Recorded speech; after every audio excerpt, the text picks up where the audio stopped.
¿Qué tal? Muy buenos días. Qué gusto que nos acompañe en una nueva edición de República. Les saluda Carlos Monterrosa. Es un agrado que esté conmigo por la mañana, miércoles 6 de febrero del año 2019, dedicado al análisis de la realidad de nuestro país. Esta semana pues seguimos abordando los efectos generados de los resultados electorales en los distintos partidos políticos. Y en esta primera parte de República hablaremos un poco del FMLN y nos hacemos preguntas que ayer también las discutíamos con el diputado Chafik Handal y Nidia Díaz. Momento de renovación para el FMLN. ¿Qué elementos van a marcar una estrategia para modificar al partido político? Esto y más nos estamos consultando esta mañana y lo vamos a platicar con Fidel Fuentes, alcalde de San Marcos. Y es un gusto para mí recibir al alcalde de San Marcos, Fidel Fuentes. Buenos días. Buenos días. Bienvenido. Muchas gracias y buenos días también a toda la teleaudiencia. Que tengan un feliz día y por supuesto con todo el ánimo de que platiquemos. No, gracias a usted por tomar la invitación, alcalde, y bueno, ha pasado ya la jornada electoral, ya se tienen las reacciones que hemos conocido de aceptando los resultados, dando felicitaciones al presidente electo y posicionamientos de los distintos partidos políticos, Arena, FMLN, PCN y demás. Y ayer tuvimos acá en República a Nidia Díaz y a Chafik Handal, diputados del FMLN, y hablábamos un poco sobre esto. Ya saldrán algunos de esos elementos de la plática en el transcurso de la entrevista que tendremos con ustedes, pero me gustaría que iniciemos con esto, alcalde. En San Marcos, total de votos válidos, 32.778. Gana obtuvo 20.022 votos, es decir, el 61%. La coalición, 8.701, el 26.5%. Y el FMLN, 3.666 votos, es decir, el 11%. ¿Qué pasó en San Marcos? San Marcos es una zona históricamente que el FMLN pues ha tenido predominio electoral a nivel municipal, también en votaciones legislativas y presidenciales, pero en esta ocasión, tercer lugar, 11% de los votos y básicamente lo obtuvo el partido Gana. Dos cosas importantes adicionales a tu información. Sí. San Marcos marcó el 58% de la participación de los electores. Entiendo que la media nacional ha estado en el 44%, o sea que San Marcos es uno de los municipios donde más gente se abocó a emitir el sufragio. Esto es importante en términos de participación y en términos de que la gente pues demuestra que tiene confianza en el proceso electoral. El otro punto importante es que hoy sale por la mañana en un matutino de los de mayor circulación, una nota específica que hace referencia a los resultados de San Salvador, como FMLN y también como Arena. Y todo el mapa de los 19 municipios de San Salvador, absolutamente todos, se vistieron de celeste, ¿verdad? No, de hecho la nota creo que así dice, ¿verdad? Entonces no aparecemos ni el FMLN, que fuimos desplazados a la tercera fuerza, ni tampoco Arena, que es la segunda fuerza en los resultados, que se ha ganado en ningún municipio de San Salvador. Y esto obedece a la lógica que el área metropolitana y el centro neurálgico territorial de nuestro país, que es San Salvador, es donde hay mejor comunicación, es donde se desarrolla el centro neurálgico de la discusión de la política electoral, y eso pues ha demostrado que la población, no solo en San Marcos, sino que en todo el departamento de San Salvador, tuvo una inclinación por el candidato Nayib Bukele y por el partido Gana. Era totalmente difícil que en el municipio de San Marcos, donde salimos en las municipales bastante resueltos en las elecciones del año pasado, el 4 de marzo, pudiéramos hacer una remontada fuera de lógica de todo lo que ha sido la dinámica electoral y sobre todo de cómo se movilizó el pueblo a votar en estas elecciones presidenciales. Así que no hay nada que asumir responsabilidad en términos de que somos los gobernantes locales. Caso contrario, yo quiero expresar de que antes de que se realizaran las elecciones, yo di una entrevista privada, intercambié con un periodista y le pedí que no fuera a publicar, a no ser de que él lo quisiera después de los resultados electorales, pero yo le anticipé que el ambiente que yo sentía en mi municipio, lo que la gente me había expresado en mi municipio, es que no iba a votar por nosotros. y le anticipé que íbamos a ser desplazados a tercera fuerza y que probablemente ese iba a ser el resultado en todo el país. No había nada de extraordinario en términos de que lo venían diciendo los sondeos de opinión, en términos de que la gente lo venía diciendo, y también en buena medida porque las elecciones de marzo del 2018 nos dejaron un resultado y nos dejaron un mensaje y nos dejaron algunas tareas a corregir que no se llevaron a cabo. Tras la lectura que hace del municipio, Fidel, no solo de San Marcos, también a un poco San Salvador y un poco la lectura del militante, del votante o el elector que simpatiza con el FMLN, usted me ha mencionado, resultaría difícil remontar. ¿Por qué considera usted que iba a resultar difícil remontar o en aquellos casos de personas, según los acercamientos y sondeos que usted tenía, ya habían decidido no votar por el FMLN? Las dos fuerzas partidarias principales de estos últimos 30 años, que somos el FMLN y Arena, se ha venido diciendo y quizás se va a seguir repitiendo y se venía planteando en todos los análisis de aquellos que saben hacer análisis verdadero, que hemos caído, o más bien habíamos caído en una crisis en términos del agotamiento que ha significado gobernar durante 30 años. Vea el caso Arena 20, el FMLN 10. Los escándalos que han girado alrededor de la gestión de los gobiernos, sobre todo lo que tiene que ver con corrupción y con excesos de abusos de las finanzas públicas, es una cuestión que ha golpeado mucho a la población.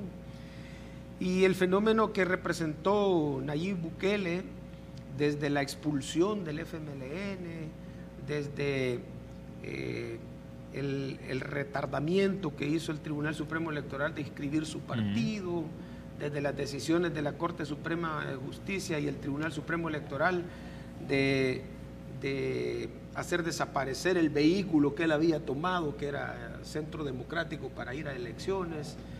Todas esas situaciones enaltecieron mucho al candidato Nayib Bukele, que de antemano, pues cuando estaba en el FMLN, en la gestión de la alcaldía, pues tenía mucha aprobación popular, había hecho una gestión que tenía la aprobación de la mayoría de la población y que por supuesto se miraba como el candidato natural dentro del FMLN para las elecciones del 2019.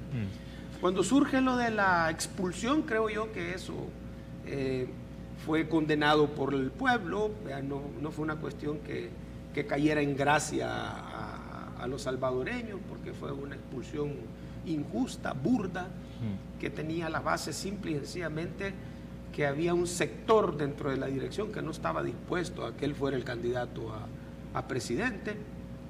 Y todo eso pues llevó a más la estrategia comunicacional impresionante que tiene a través de redes sociales Nayib Bukele, porque Nayib Bukele no solo ha derrotado a los partidos que han estado en las contiendas electorales en los últimos 60 años, porque hay que incluir al PCN y al PDC que iban en la coalición con Arena, sino que ha derrotado las campañas tradicionales. Todos vemos de que Nayib Bukele no fue a ningún debate, todos vemos que Nayib Bukele no anduvo en la visita casa por casa, no anduvo visitando mercados, hizo un par de eventos principales en algunas cabeceras, en algunos municipios de las cabeceras, que fueron muy pocos, muy limitados. Rompió ese esquema de activismo tradicional en las elecciones y se limitó obviamente a mandar mensajes por redes. Los medios de comunicación, el caso de los vespertinos que estaban peleados con él, el Diario de Hoy y la Prensa Gráfica, ¿cómo se llama? Lo invisibilizaron, no los necesitó Nayib Bukele. La telecorporación salvadoreña también no le cubría sus eventos, no le cubría sus... entonces aquí ha sido derrotada también los medios tradicionales que han jugado un papel en términos electorales de inclinar la balanza a quien han querido y especialmente a la derecha. Así que la derrota y el quiebre del paradigma del proceso electoral está muy claro. ¿verdad? Debo de hacer una pausa, pero al regresar me gustaría que ampliemos otros elementos y también incorporar este punto. Procesos de renovación en el FMLN, aparecerán nuevos liderazgos, es el momento de hacer cambios. Me gustaría tener su apreciación sobre ello. Volvemos en instantes.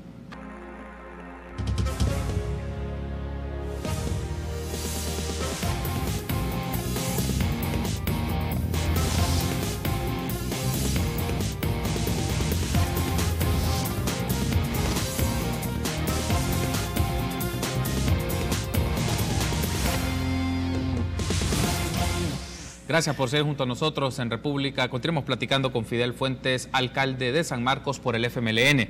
Ahora, Fidel, me gustaría ampliar un poco el tema que traemos del bloque anterior. Usted ha sido una voz crítica de la Comisión Política del FMLN en diferentes momentos. ¿Usted considera que ese mensaje y ese posicionamiento crítico que usted tuvo pudo influir en el elector del FMLN?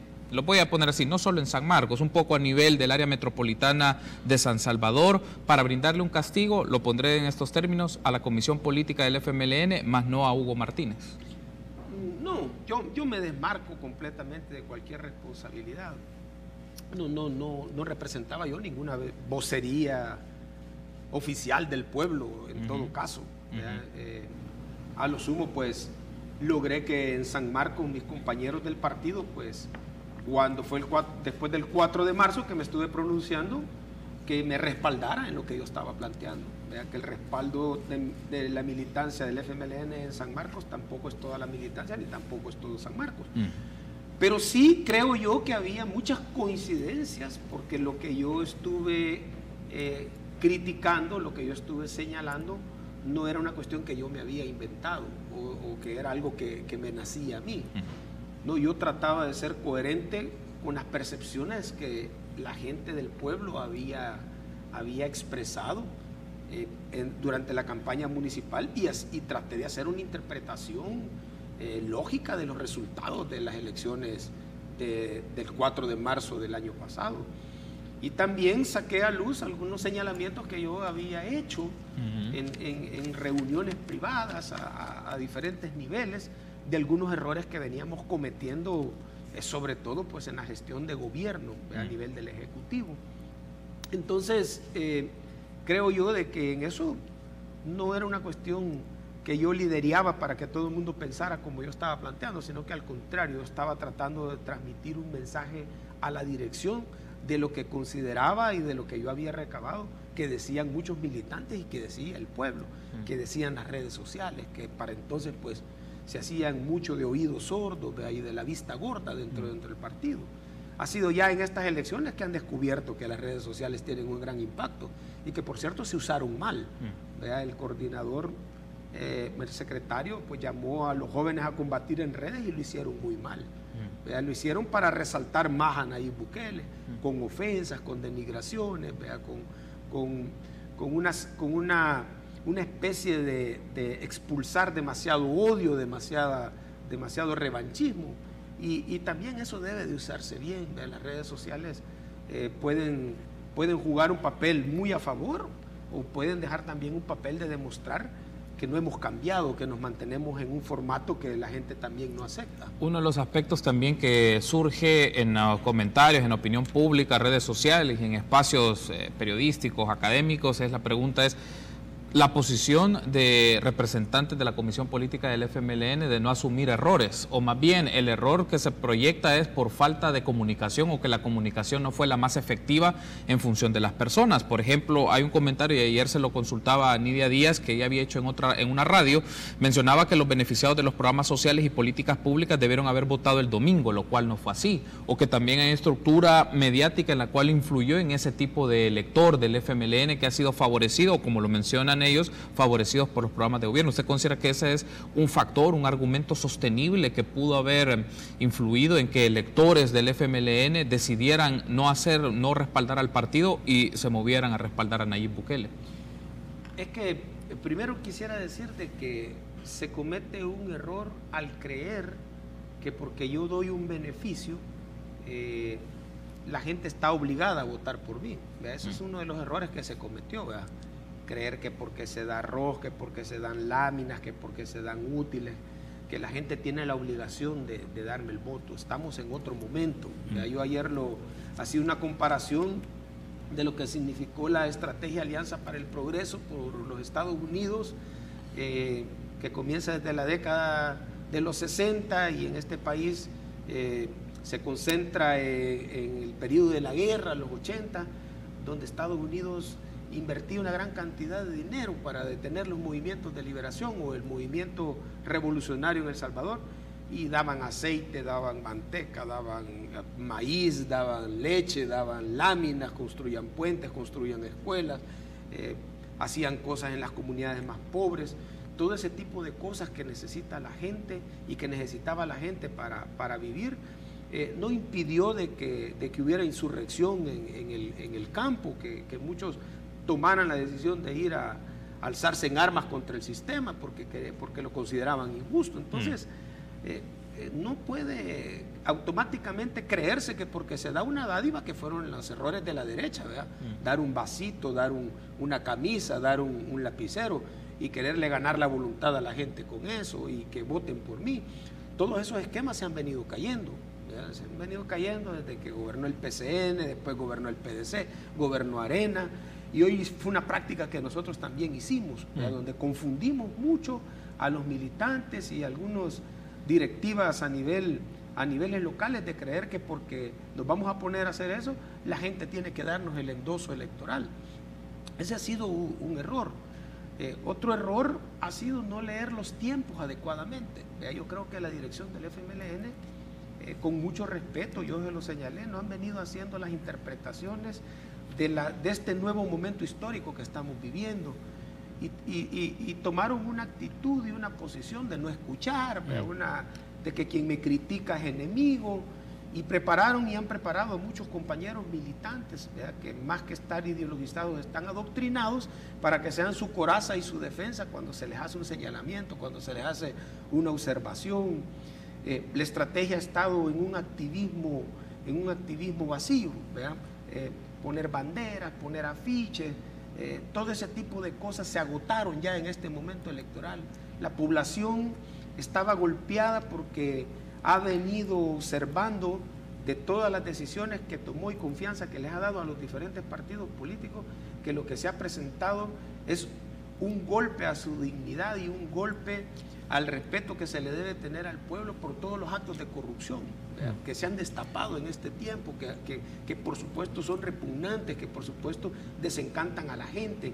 Hablar de 351 millones de dólares que un ejecutivo en 5 años con Antonio Elías Saca, pues los movió como quiso y para lo que quiso, menos para la gente. Luego, pues, el periodo del presidente Funes, que se encuentra en Nicaragua, donde también se le está cuestionando aproximadamente 300 millones que llevaron un mismo formato de cómo lo ejecutó el señor Elías Antonio Saca. Y a nosotros que nos empañan los sobresueldos que venían dándose desde los periodos anteriores al estilo de la derecha, pues no tuvieron ninguna diferencia al estilo de la izquierda. Todo ese tipo de cosas la gente es lo que está expresando en la condena al momento de ir a emitir el sufragio. Ahora viene otro elemento, ha pasado el resultado electoral, lo que significa para el FMLN y la afectación que ha generado electoralmente, pero también a nivel político. Se lo consulto, Fidel, de esta manera. Hay un bloque en el FMLN que buscaría cambios en el partido, es decir, hay grupos de personas que estaría pensando buscar un posicionamiento, buscar incorporarse en estructuras de poder del partido político. Mire, yo diría que el deseo de cambio, el deseo de transformación del partido, no solo en su dirección y en su condición, sino en reestructurar nuestro ideario revolucionario que se siente abandonado, que se ha sentido que ha sido vulnerado por quienes han estado conduciendo, es un clamor de todos, incluso de quienes sin condiciones apoyan a la dirección y quisieran que esa dirección se entronizara para la eternidad, porque se sienten cómodos de las orientaciones que les dan. Hasta esos compañeros creo yo que en este momento están pidiendo a gritos de que haya cambios, de que haya visos de renovación, no solo de los cuadros direccionales, sino también del rumbo que el FMLN equivocadamente ha tomado desde bastantes años atrás y sobre todo cuando arribó al Ejecutivo, que se han hecho muchas cosas que han sido medidas antipopulares, que se han hecho muchas cosas que han contaminado a nuestros funcionarios y los han alejado de lo que en sí todo el pueblo esperaba de ellos, ¿verdad? Que hubiera una diferencia entre la conducta de un funcionario de izquierda con el que tradicionalmente habíamos tenido en 20 años de Arena. Entonces, todos quisiéramos exactamente que, bueno, oye, que la conferencia de prensa de la dirección política, que la está dando muy tarde, ¿verdad? Que también no fue correcto, como lo dije anoche, no fue correcto que no apareciera junto a Hugo Martínez y Karina Sosa para dar las declaraciones a primera hora de conocerse los resultados, ¿verdad? Porque yo igual cuestiono qué tal si Karina y Hugo hubieran ganado, ¿verdad? Hubiera sido la conducta que la dirección no hubiera estado a la par de ellos, no hubiera sido esa, ¿verdad? Ahí hubieran estado, pues porque éramos triunfadores. Ya casi son 72 horas posterior al evento electoral y un pronunciamiento no ha habido de parte de la dirección, lo va a hacer hasta ahorita. Y lo que esperamos es, primero, que planteen de que están dispuestos a dimitir, ¿vea? Porque han sido parte, ¿vea? No completo, del fracaso electoral del FMLN casi en menos de un año. Segundo, pues que pudieran dar el espacio para que compañeros y compañeras que, digamos, estén ajenos a la dirección, que sean notables, que jueguen un papel importante en el partido, pudieran conformar una comisión que permita hacer una transición, de anticipar primarias y de liderar la evaluación sin sesgos, ¿vean? Ni dados cargados, la evaluación de por qué el resultado que tenemos. Tengo que irme a la pausa, pero se lo consulto de manera muy puntual. Lo podemos ampliar en el último bloque, Fidel. Para ustedes, ¿quién podría ser esos personajes que conformarían esta comisión para hacer una transición? Mire, se me vienen a la mente de que quienes pudieran ser, pues, es Hugo y Karina, ¿verdad? Que han estado ahorita pues fajándose en el territorio y que han tenido el reconocimiento de la base. Lo más reciente en democracia en el FMLN le dio a Hugo Martínez un buen apoyo, creo yo que tiene la solvencia para liderar.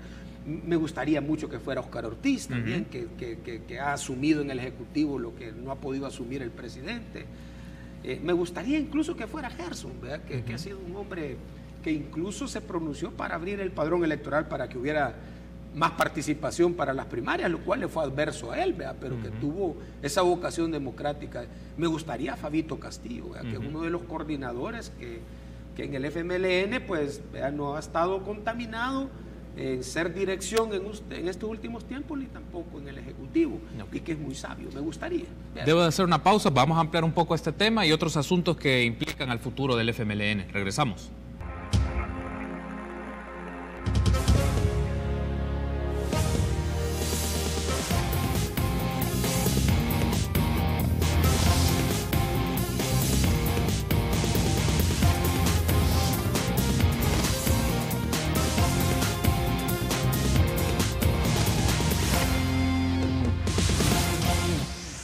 Gracias por ser junto a nosotros en República. Continuamos platicando con Fidel Fuentes, alcalde de San Marcos por el FMLN. Hablábamos en el bloque anterior, alcalde, un grupo que usted considera ciertas personas que podrían asumir una comisión de transición en el FMLN para efectos, si fuera el escenario, que la actual comisión política pues pusiera sus cargos a disposición y se adelantaran elecciones sobre todo estos cargos. Usted mencionaba, por ejemplo, el caso de Fabio Castillo, Hugo Martínez, Karina Sosa, Óscar Ortiz. Lo consulto de esta manera. ¿Estas personas y este grupo podrían constituir una nueva expresión o un grupo del FMLN que daría paso a una renovación dentro del partido? Digamos, estos personajes que usted me menciona, y si usted se lo pregunta directamente, ¿usted sería parte de un proyecto así?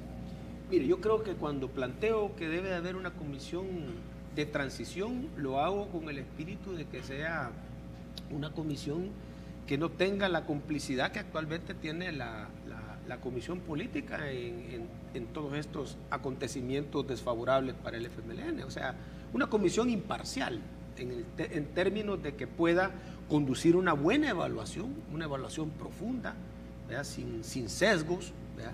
Que pueda organizar primarias de manera libre, de manera democrática, y que pueda también establecer una relación con el Ejecutivo que a partir del 1 de junio pues va a estar liderando los destinos de nuestro país, porque va a ser muy difícil que quienes han estado confrontando, quienes llevaron a la expulsión, puedan constituir ese ambiente favorable y de consenso con los nuevos gobernantes. Ahora, en el caso particular mío, primero porque ayer me lo preguntaron, yo me desmarco totalmente de tener cualquier aspiración a ser secretario general o querer entrar a la comisión política. Lo digo con mucha sinceridad, no tengo interés en eso. Mi único interés desde hace ya varios meses atrás es, como revolucionario, señalar lo que considero que no es adecuado, que nos ha hecho mucho daño, tratar de trasladar lo que el pueblo, lo que muchos compañeros militantes sienten y les da miedo decir, porque en el FMLN ha habido desde ya muchos años atrás un sometimiento ciego de muchos compañeros y ha habido también mucho miedo de querer decir las cosas, porque las estructuras se han conformado de tal forma que sea gente que solo reciba órdenes y que las opere, no importa que sean equivocadas. Okay. Dejamos de ser una militancia deliberativa, como en tiempos de guerra y la reciente guerra, que había debate en el cual pues proponíamos nuestras ideas, éramos tomados en cuenta en todo ese tipo de situaciones. Eso debe de cambiar, y a veces algunos confunden, que creen que porque yo estoy haciendo el ejercicio de mis derechos, de poder, señalar algunas cosas, yo lo que quiero es desbarrancar al señor Medardo González, o lo que quiero yo es entrar a la comisión política. Nada de eso me interesa en lo particular, más que nuestro partido no vaya a quedar condenado en el 2021 a desaparecer. Hay un aspecto acá también que incorporo a esta conversación, alcalde. Ayer Óscar Ortiz en su cuenta oficial de Twitter mencionaba o emitía el siguiente mensaje, se lo leo. Estoy convencido que el FMLN oficial necesita una profunda reingeniería. Desde la firma de la paz y su nacimiento como partido, nunca antes como hoy es necesaria la renovación a fondo y a todo nivel. Debemos fortalecer valores, principios y visión para responder al futuro. Se lo pregunto desde su perspectiva y su experiencia como alcalde, como militante del FMLN y el conocimiento que tiene del partido por su militancia. ¿Usted considera que Óscar Ortiz materializa ese proyecto de renovación en el FMLN? Yo creo de que no podemos, sería un error, y quizás incluso pudiera muchos militantes ponerlos un poco tensos si le damos a Óscar Ortiz ahorita como el papel del paladín de salvar el FMLN. No porque Óscar Ortiz sea malo, porque a mi criterio todo lo que plantea es correcto, es coherente, pero tampoco, le podemos endosar a él como que va a venir a hacer toda la renovación que es necesaria. Primero porque Óscar Ortiz ha sido víctima de ataques dentro del FMLN desde antes de que fuera vicepresidente. Incluso en esa enfrentamiento que hubo de Óscar Ortiz como otra expresión dentro del FMLN con Chafik y luego con Medardo, él salió prácticamente condenado y de manera injusta se le atribuían un montón de cosas que no son ciertas. Yo creo que Óscar, por su papel en estos últimos años en el partido, en el gobierno, tiene la solvencia para poder, liderar algo así, no para hacer el absoluto. Por eso digo yo que... Pero podría materializar o representar debe de haber un equipo, debe de haber un equipo, ya mencioné algunos nombres, pueden haber muchos más, pero que definitivamente tengan carácter, porque no sería adecuado que viniera una comisión que la misma comisión política va a tener la incidencia en ellos. Como no tendría ningún sentido ir a primarias y haya un relevo donde quienes pasen a hacer la nueva dirección sean la clientela o los familiares de quienes van saliendo, o compañeros tallados bajo el mismo esquema en el que han estado actuando ellos.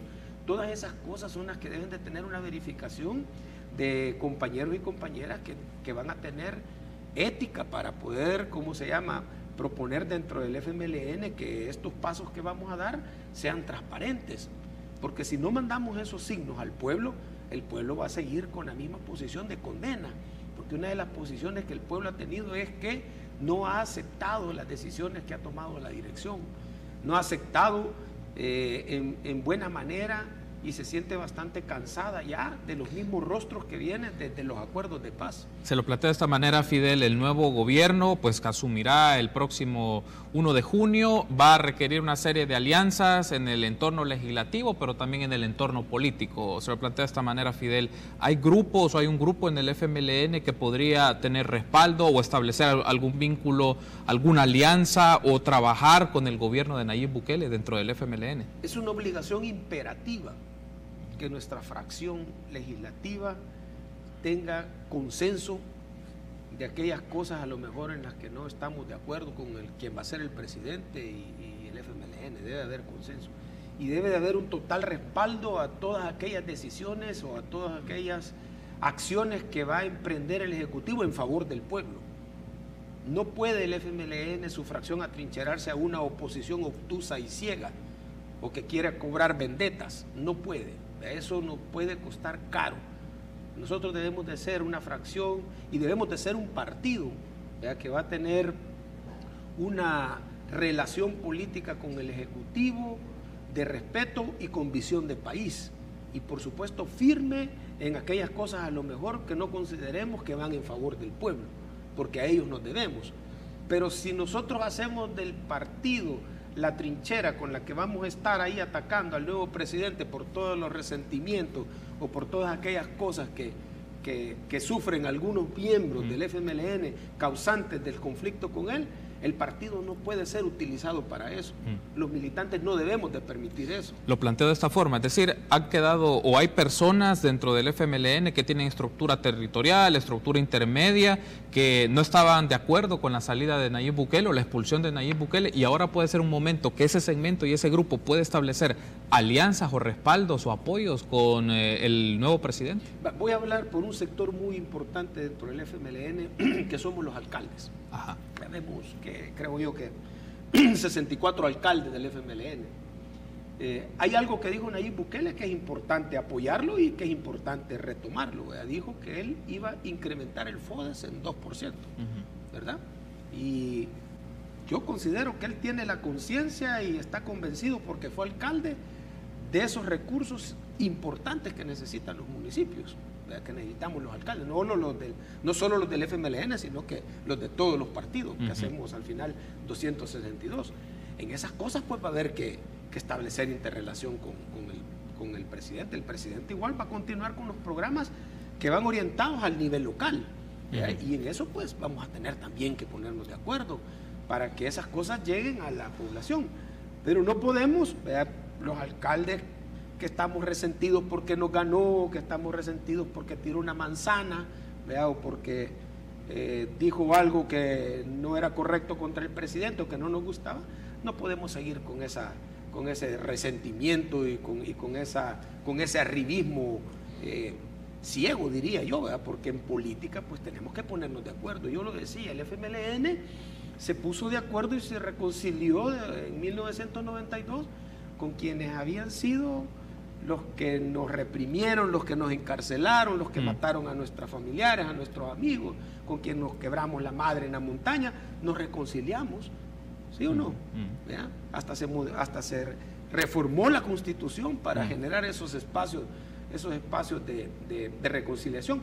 ¿Por qué no vamos a poder reconciliarnos con quien expulsamos del partido? Cierro con eso, Fidel. ¿Ve usted en Óscar Ortiz como un liderazgo del FMLN, una persona que puede hacer interlocución con Nayib Bukele, es decir, que puede establecer alianzas políticas con Nayib Bukele? Óscar Ortiz siempre ha jugado un liderazgo en el FMLN. No es que lo vea yo, sí, no es que lo decrete yo tampoco o lo proponga, no. Óscar Ortiz en el FMLN, después de los acuerdos de paz, fue diputado, luego una gestión exitosa en Santa Tecla que lo catapultó para ser vicepresidente, aunque no lo querían, ¿verdad? Yo conozco a alguien de la Comisión Política que dijo, antes muerto a que llegue de vicepresidente, ¿verdad? Y después lo vi tomándose fotos con él y dándose la mano con él. ¿Quién será? No puedo decirlo, por respeto, ¿verdad? Pero lo pongo como ejemplo para que vean de que aquí hay unas cosas que no aceptamos que debemos de aceptar. Entonces, probablemente, ¿verdad?, sin exagerar con el liderazgo de Óscar Ortiz, representa, ¿verdad?, un hombre que puede y que tiene el deseo, por lo que dice, ¿verdad?, de que el FMLN de esto resurja y donde me imagino que puede aportar mucho. Pero por esa nueva relación o nueva configuración del mapa político, Fidel, ¿usted lo ve cercano? Cuando me refiero a cercano es que puede establecer vínculos, entendimientos políticos con Nayib Bukele, o considera que no. De hecho lo va a tener que hacer. El presidente acaba de nombrar una comisión de transición, él como vicepresidente y secretario técnico de la presidencia, liderea esa comisión y va a tener que tener esa interlocución. ¿Y posterior a eso? Es que debemos, no solo él, no solo él, y no solo yo, no, el FMLN debe de definir una política de relación con el Ejecutivo, y esa relación con el Ejecutivo debe de estar no en función de que nosotros le vamos a hacer los mandados a él, sino que apoyar lo que sea coherente con el pueblo, aquello que vaya en beneficio del pueblo. Y por supuesto también tener posición con el presidente si hay cosas que van a ir en detrimento de los intereses del pueblo. Así que aquí no debemos de estar disputando intereses partidarios. Es el interés de una nación, es el interés de un país que ha ido a votar mayoritariamente por él. Le planteo esto, Fidel, y cerramos con esta idea. Siempre hubo un grupo, usted me dirá si es cierto o no, siempre hubo un grupo en el FMLN que respaldó que Nayib Bukele siempre fuera su candidato a pesar de su expulsión, y a pesar de que continuaron las elecciones, siempre lo apoyó a Nayib Bukele. Yo me voy a atrever a decir algo. Creo que en el partido, un sector de la dirección, cuando se percató de que había un movimiento que empezaba a congregarse en torno a la posible candidatura de Nayib Bukele, tomaron la decisión de hacer eso. ¿Verdad? Apoyar a Nayib Bukele. No, perdón, de expulsarlo. De expulsarlo, de expulsarlo, de generar las condiciones de expulsión. ¿Verdad? Obviamente Nayib Bukele, me imagino que eso lo supo, y también él, que no es ningún niño inocente, ¿verdad?, empujó también para que se le expulsara. Obviamente en política uno debe ser cauto y uno debe ser, listo. Entonces, si era una trampa que Bukele nos ponía, no podíamos caer en ella, ¿verdad?